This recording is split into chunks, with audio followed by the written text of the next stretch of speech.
Halo teman-teman, saya Merinsen Horaklau NPM 52170015 akan mempresentasikan review jurnal dari salah satu jenis minyak atsiri yang ada di Pulau Timor dengan judul Isolasi dan Uji Aktivitas Antibakteri Minyak Atsiri dari Rempeng Lengkuas atau Alpinia galanga L. Pada jurnal yang saya review, saya akan membahas dua pokok bahasan, yaitu rumusan masalah dengan hasil dan pembahasan. Tanaman lengkuas merupakan tanaman yang bisa dijadikan obat dan bumbu masakan. Khasiat dari obat umumnya disebabkan oleh kandungan metabolit sekunder, salah satunya adalah minyak atsiri, di mana minyak atsiri merupakan senyawa yang mudah menguap pada suhu kamar. Rumusan masalah, rimpang lengkuas merupakan khasiat obat yang diyakini oleh masyarakat secara turun-temurun, serta kandungan minyak atsiri dan senyawa kimia lainnya. Maka perlu dilakukan penelitian lebih lanjut tentang aktivitas minyak atsiri rimpang lengkuas pada berbagai konsentrasi sebagai antibakteri dan komponen-komponen senyawa yang terkandung di dalamnya pada konsentrasi yang aktif antibakteri, menggunakan metode ekstraksi dan destilasi uap. Setelah itu dianalisis menggunakan GC-MS. Hasil dan pembahasan. Pada tabel 1, diameter daerah hambat satuan milimeter pertumbuhan bakteri oleh minyak atsiri rimpang lengkuas pada konsentrasi 100 ppm dan 1000 ppm. Uji aktivitas antibakteri minyak atsiri yang diperoleh dari hasil destilasi rimpang lengkuas dengan konsentrasi 100 ppm dan 1000 ppm dalam pelarut metanol.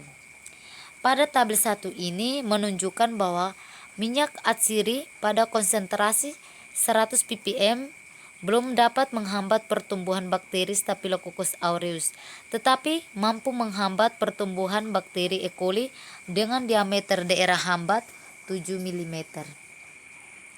Konsentrasi minyak atsiri pada 1000 ppm dapat menghambat pertumbuhan kedua bakteri yang diuji, yaitu bakteri E. coli dan bakteri Staphylococcus aureus dengan diameter daerah hambat masing-masing.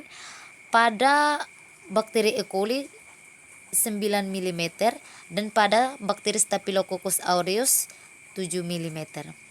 Uji aktivitas bakteri pada konsentrasi minyak atsiri 100 ppm dan 1000 ppm menunjukkan bahwa diameter daerah hambat bertambah dengan bertambahnya konsentrasi, sehingga dapat disimpulkan bahwa minyak atsiri rimpang lengkuas pada konsentrasi 100 ppm dan 1000 ppm aktif menghambat pertumbuhan bakteri E. coli dengan diameter daerah hambat sebesar 7 mm dan 9 mm. Sedangkan terhadap bakteri Staphylococcus aureus hanya mampu menghambat pertumbuhan bakteri pada konsentrasi 1000 ppm sebesar 7 mm. Tabel 2, hasil pengukuran diameter daerah hambat satuan milimeter pertumbuhan bakteri oleh antibiotik pada konsentrasi 100 ppm dan 1000 ppm. Minyak atsiri rimpang lengkuas dapat dikatakan aktif terhadap bakteri E. coli dan Staphylococcus aureus bila dibandingkan dengan senyawa standar atau antibiotik seperti tetrasiklin dan amoxicillin. Pada tabel 2 ini dapat dijelaskan bahwa pada konsentrasi yang sama terlihat bahwa minyak atsiri menunjukkan aktivitas lebih rendah terhadap kedua bakteri. Hal ini disebabkan banyaknya komponen senyawa yang kurang aktif pada minyak atsiri rimpang lengkuas. Minyak atsiri yang aktif sebagai antibakteri pada umumnya mengandung gugus fungsi hidroksil atau OH dan karbonil. Minyak atsiri yang aktif sebagai antibakteri diidentifikasi dengan GC-MS atau kromatografi gas spektrometer massa. Gambar 1, kromatogram minyak atsiri rimpang lengkuas. Kromatogram ini menunjukkan 8 puncak yang terdeteksi.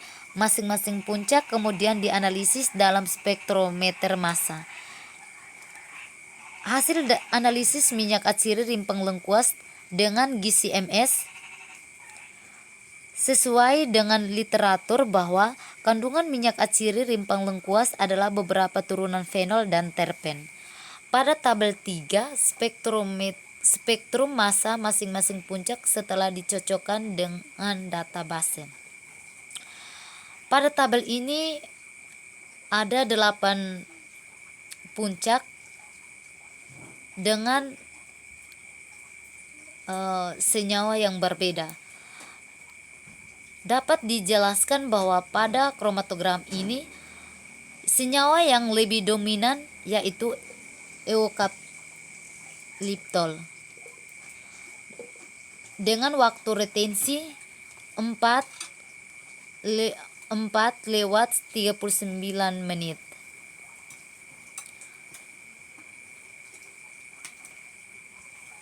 Sekian dan terima kasih.